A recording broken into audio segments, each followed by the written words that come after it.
Hello दोस्तों, आज हम रीजनिंग के कुछ महत्वपूर्ण प्रश्न करेंगे। दोस्तों, ये प्रश्न गत वर्षों में परीक्षाओं में पूछे गए प्रश्न हैं। इन प्रश्नों के माध्यम से दोस्तों आप किसी भी परीक्षा की तैयारी को बेहतर कर सकते हो। तो आइए दोस्तों, आज का पहला प्रश्न है। दोस्तों, यहाँ पर हमें 3 आकृतियाँ दी गई है और तीनों आकृतियों के बाहर कुछ संख्याएं लिखी हुई है और कुछ संख्या आकृति के अंदर भी लिखी हुई है। लेकिन यहाँ पर जो बीच वाली आकृति है दूसरे नंबर की, यहाँ पर इस आकृति के बीच में क्वेश्चन मार्क लगा हुआ है। यानी कि हमें यहाँ पे ये पता करना है कि यहाँ पर कौन सी संख्या आएगी। तो दोस्तों, इसका पता हमको जब हम इस आकृति को अच्छे से समझेंगे कि यहाँ पर किस तरीके से बाहर जो संख्याएं हैं उनके माध्यम से बीच वाली संख्या किस प्रकार आ रही है। तो दोस्तों, इसको समझने का प्रयास करते हैं कि यहाँ पर जो बाहर 8 लिखा हुआ है, 2 लिखा हुआ है, 3 लिखा हुआ है, 6 लिखा हुआ है, इसके द्वारा किस प्रकार ये अंदर वाली संख्या 2 आ सकती है।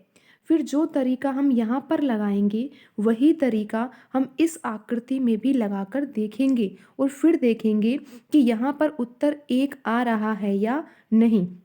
अगर उत्तर 1 आ जाएगा तो फिर वही तरीका हम इस वाली आकृति में लगाएंगे और हम अपने आंसर को प्राप्त कर पाएंगे। तो दोस्तों, हम यहाँ पर पहली आकृति को समझने का प्रयास करते हैं कि किस तरह बाहर दी गई संख्याओं में संक्रिया लगाने से, संक्रिया कोई भी लगाई जा सकती है, जोड़कर, गुणा करके, वर्ग करके, घन करके, किसी भी तरीके से हमें यहाँ पे बाहर दी गई संख्याओं में संक्रिया लगानी है और उनके द्वारा हमें अंदर जो है 2 दिया हुआ है वो आंसर लेके आना है।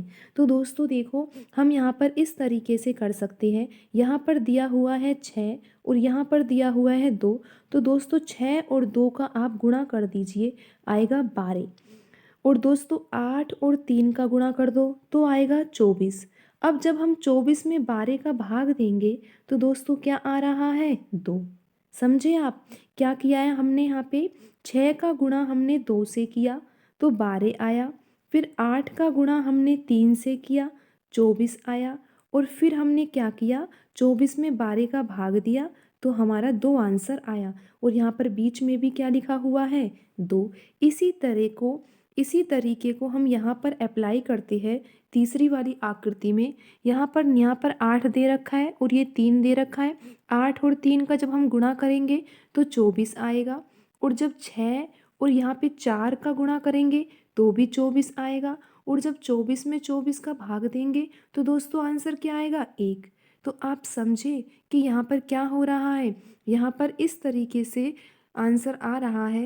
पहले 3 का गुणा 8 से करना है, जो आंसर आए उसमें इसका गुणा इससे करना है, 24 आ रहा है।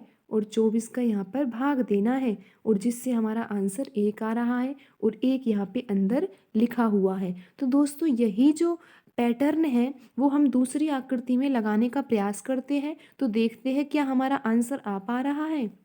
यहाँ पर दोस्तों देखो, ये 6 लिखा हुआ है। 6 का गुणा हम 4 से करेंगे तो हमारा क्या आंसर आएगा?